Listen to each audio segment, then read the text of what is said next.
Subscribe, and let me know in the comments what city you're watching from. I love seeing where everyone's tuning in from. The story of the silent flight begins in the spring of 1961, when a Navy Air Force D-8 transport aircraft, callsign Bluegill 2, departed from Nez Alameda for what was officially logged as a routine electronic systems calibration run. The plane carried 4 crew members, and 2 sealed crates meant for delivery to a testing station in central Nevada. Nothing about the mission seemed unusual except one detail. The flight plan ended abruptly halfway across the desert, replaced by a handwritten note authorizing autonomous routing per Directive 7F. No officer later admitted to filing that note. When Bluegill 2 vanished from radar 90 minutes after takeoff, the official statement blamed a probable electrical failure and loss of altitude. No debris was found, no emergency beacon, no last transmission. For 52 years the Navy maintained that the aircraft was almost certainly buried somewhere in the Sierra Nevada range, unrecoverable but accounted for. That belief finally collapsed in August 2013, when a survey team searching for old mining shafts stumbled upon an aircraft hull protruding from a dry ravine. The metal was sun-bleached, the paint scorched away by decades of desert summers, but the tail markings were unmistakable. What stunned investigators wasn't just the discovery, it was the condition of the wreck. The fuselage had suffered no catastrophic impact, no sign of fire, no shredded metal typical of a crash. It looked as if the aircraft had simply settled gently onto the sand and then been abandoned. Even stranger, the cockpit windows were intact, and the entry door was latched from the inside. Whatever happened on Bluegill 2, it didn't end with a violent impact. It ended with silence. When the recovery team forced the door open, the interior revealed a scene that contradicted every expectation. The controls were locked in a neutral position. The fuel gauges showed a near full load, impossible for an aircraft that should have burned through most of its reserves. In the co-pilot's seat lay a compact metal device the size of a radio, its casing covered in dials with no markings except a single engraved symbol resembling a spiral intersected by a horizontal line. Navy engineers later claimed they had no record of issuing or testing such equipment. During the early 60s, the cargo bay held the 2 original crates, but both were empty, their seals sliced cleanly with surgical precision. And then came the most disturbing discovery, the captain's logbook, found wedged beneath the flight engineer's console. Most entries were ordinary, but the final 3 pages were written in a hurried, trembling hand. The last line, barely legible, read, "If anyone finds this, the horizon is wrong. The sky is not where it should be." After that, the pen dragged downward into a long, uneven scratch across the paper, as if the writer had been pulled away mid-stroke. The investigation team quickly realized that the silent flight case was something far more complex than a routine cold crash recovery. Once the logbook was secured, analysts focused on the cockpit's physical condition. Sand had packed tightly into the seams of the floor, but the seats, controls, and instrument panel showed almost no signs of long-term exposure. The radio switches still clicked cleanly, and several circuit breakers looked as if they had been reset only days earlier. One technician later described the interior as eerily preserved, like the crew had stepped out minutes before we arrived. But it was the strange metal device found in the co-pilot's seat that became the center of the inquiry. Its internal components were unlike anything known from 1961, microcircuits decades ahead of their time, ranged around a triangular chamber with no obvious purpose. When powered with an external battery, the device emitted a faint, rhythmic pulse detectable only through specialized sensors. Engineers said the frequency didn't match any standard radio band. It was as if the machine was listening rather than transmitting. Further complications came from the environment around the wreck. The sand directly beneath the aircraft was fused into a thin sheet of glossy black glass, a phenomenon usually caused by extremely high temperatures. Yet there was no evidence of fire, no burn marks on the fuselage, no heat warping of metal. Even more perplexing, vegetation within a 30-meter radius appeared stunted in a uniform circular pattern, as if something had drained the soil of nutrients over decades. A soil analysis suggested trace compounds not native to the region, light metallic particulates that defied straightforward identification. When the sample results reached Navy headquarters, the response was immediate. The site was sealed. The survey team was ordered to sign non-disclosure agreements, and a specialized retrieval unit arrived overnight to secure the aircraft. Inside the Pentagon, the silent flight file expanded rapidly. Declassified fragments later revealed that the search for Bluegill 2 had been quietly reopened several times throughout the 1970s, after multiple radar operators reported brief, unexplained blips matching the aircraft's profile. Each appearance lasted no more than 3 seconds, vanishing before triangulation could be performed. At the time, these anomalies were dismissed as noise, until the 2013 recovery suggested that the plane may have traveled far off its intended course under unknown conditions. One retired officer hinted that the crates originally carried aboard might have contained prototype navigation or atmospheric measurement tools so classified that even the pilots weren't briefed on them. But if those devices were so important,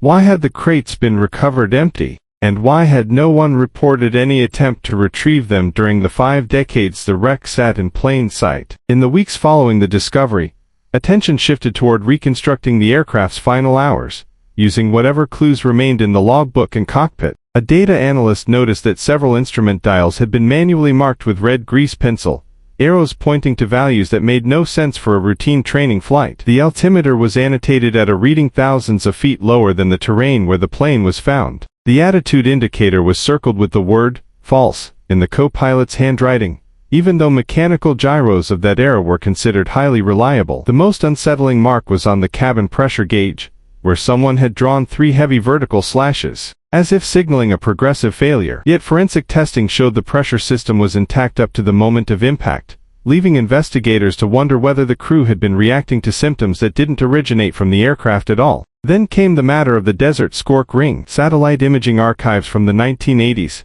back when the wreck had been visible but unnoticed, confirmed that the circular zone of stunted growth had existed for at least 30 years. Whatever caused it had occurred at or near the moment the aircraft arrived there. A classified analysis, partially leaked decades later, proposed that the soil pattern resembled. Even stranger, chemical examination of the fused sand revealed microscopic bubbles containing traces of inert gases, as if the sand had liquefied for only a fraction of a second before cooling instantly. Attention returned to the unknown triangular device. Technicians mapping its circuitry found repeating clusters of components aligned in spirals, like coils built to detect extremely subtle fluctuations, electromagnetic, acoustic, or perhaps something undiscovered. The outer casing bore scratches suggesting it had been bolted to the aircraft's interior, though no standard mounting points matched its dimensions. The logs mentioned Crate 3, one of the sealed containers loaded before departure, which was listed as containing survey equipment. But manifest sheets from that period rarely used euphemisms unless secrecy was involved. If Crate 3 truly carried the device, why wasn't it logged under classified inventory? And if the crew wasn't briefed on its purpose,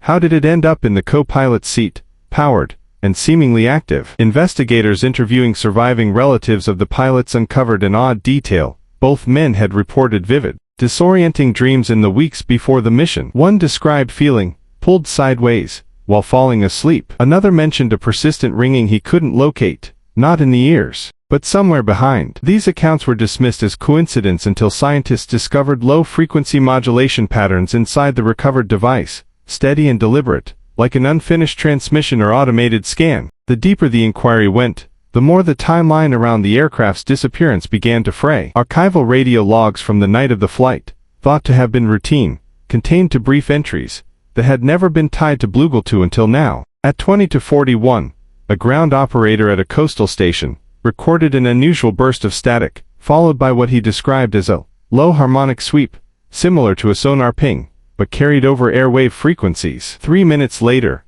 another station logged a faint transmission, a male voice saying, "Hold, it's shifting," before dissolving into distortion. For years these anomalies were attributed to atmospheric interference, but analysts comparing the logs to the times recorded in the flight plan realized they coincided with the moment the captain first marked his instruments as unreliable. The possibility that the crew attempted a distress call, one that never reached command, raised new suspicions about what had actually interfered with their systems. Meanwhile, the autopsy of the aircraft itself continued. Structural engineers discovered several rivets on the tail assembly that had sheared inward, not outward, as though an external force had compressed part of the fuselage momentarily. It wasn't crash damage. The bends were too clean, too symmetrical. Metallurgists noted microscopic striations on the sheared surfaces consistent with rapid deformation under non-mechanical pressure. No impact, no torsion, just a sudden directional stress. When they ran comparative tests, the only similar patterns came from controlled lab experiments involving high-intensity magnetic fields. But the desert held no equipment capable of generating such phenomena, nor did the plane, at least, not officially. Attention then turned to the last page of the logbook, where faint impressions beneath the final entry, visible only under angled light, suggested the captain had begun writing something else but tore it out. The missing sheet was never found. However, the indentation patterns hinted at a sentence beginning with, "We are being," followed by illegible marks. The phrasing triggered heated debate. Some believed the skipper had been attempting to describe an external force affecting the aircraft. Others proposed the crew was experiencing a form of spatial disorientation so extreme that they interpreted it as an outside influence. Yet this didn't explain the symmetrical fuselage compression, the fused sand, or the device. Then came a breakthrough from an unexpected angle. Climatology archives. A researcher examining weather anomalies from the time noticed a documented thermal spike in the region, lasting less than 2 seconds, recorded by a meteorological balloon hundreds of miles away. The spike coincided with the estimated moment Blugel 2 deviated from its projected flight path. The balloon's sensors detected a brief atmospheric distortion, temperature rising sharply, then dropping to baseline. Who would have known the location? How would they have reached it in the early 1960s? And why leave the triangular unit behind? Years later, a retired logistics officer anonymously leaked a fragment of an operations ledger, a short list of unauthorized flights conducted between 1962 and 1964. Each with destinations redacted. The timing and descriptions were vague, but one entry stood out: recovery sweep, marked as successful. No cargo weight recorded, no pilot names. The implication was clear. Someone had visited the wreck previously, but the biggest question remained unanswered. If a recovery team reached the site decades earlier, what did they retrieve, and why did they choose to leave the aircraft untouched? As analysts prepared the final report, a new discovery forced them to reconsider everything they believed about the silent flight. A digital enhancement of the cockpit photographs revealed faint smudges on the inside of the canopy, fingerprints, but not from the crew. The prints belonged to a third individual, whose identity could not be matched to any personnel database from the era. More strikingly, the pattern of the prints suggested someone had braced the scorch ring beneath the plane, once considered a byproduct of a heat event. Took on new significance when researchers noticed something overlooked. The ring's diameter was not perfectly circular. It had subtle distortions that lined up precisely with the fuselage's center of gravity and the aircraft's final orientation. A theoretical physicist reviewing the data proposed a controversial idea, that the deformation matched models of rapid spatial compression, the kind produced in certain experimental field tests decades later. But such technology did not exist in 1961. Officially themselves while leaning over the co-pilot's seat. Whoever it was had interacted directly with the triangular device, but the crew roster listed only 2 men aboard. No stowaways, no last-minute personnel changes, no explanation for a third set of prints. Further examination of the logbook revealed another discrepancy. The ink on the final entries did not match the ink used on earlier pages. The chemical composition suggested a pen manufactured years later, sometime in the late 1960s, or even early 1970s. Forensic analysts were baffled. Either the captain somehow used a pen that didn't exist during the flight, or the last pages were written after the aircraft had already vanished, added after its disappearance. But by whom? The handwriting was a perfect match for the captain, down to the micro strokes and pressure patterns. Yet the strokes indicated a trembling hand, as if written in stress or fear long after the initial entries. The discovery reignited old debates about the missing page torn from the notebook. If someone had returned to the aircraft after the crash, was it to remove information, or add it? Then came the final blow to the official narrative. A recovered emergency locator transmitter, long corroded and assumed inactive, was tested out of curiosity. To everyone's shock, the device had stored a fragment of its last transmitted signal, not audio, data. Buried in the static was a repeating pattern of pulses identical to the rhythm emitted by the triangular unit. Analysts realized the plane itself had broadcast the same strange modulation at the moment of disappearance. Whether as a distress call or something else, no one could agree. But the signature matched no known military beacon of the era. When news of the transmitter leak reached certain retired officers, one reluctantly agreed to be interviewed on the condition his name never be recorded. He spoke only briefly, choosing his words with extreme care. According to him, the silent flight was not searching for weather anomalies. They were carrying experimental detection equipment meant to identify transient spatial displacements, a term he refused to elaborate on. When pressed about the missing second device, he said only, if it was retrieved, it wasn't by us. The interview ended abruptly. By the time the final report was drafted, nearly every conclusion was marked as provisional or incomplete. Blugel 2 had vanished under impossible circumstances, reappeared in a location beyond its flight range, and contained technology out of sync with its era. Someone had visited the wreck long before its official discovery. Someone had removed key evidence. And someone, whether crew or intruder, left behind messages written in a timeline that should not exist. The inquiry was quietly closed. The plane was placed in long-term storage. All personnel were bound by updated non-disclosure agreements, and the public explanation remained unchanged: training accident, cause undetermined. But in the classified margins of the final page, one handwritten note remained, unsigned: if the logs are authentic, then the crew did not crash. They arrived.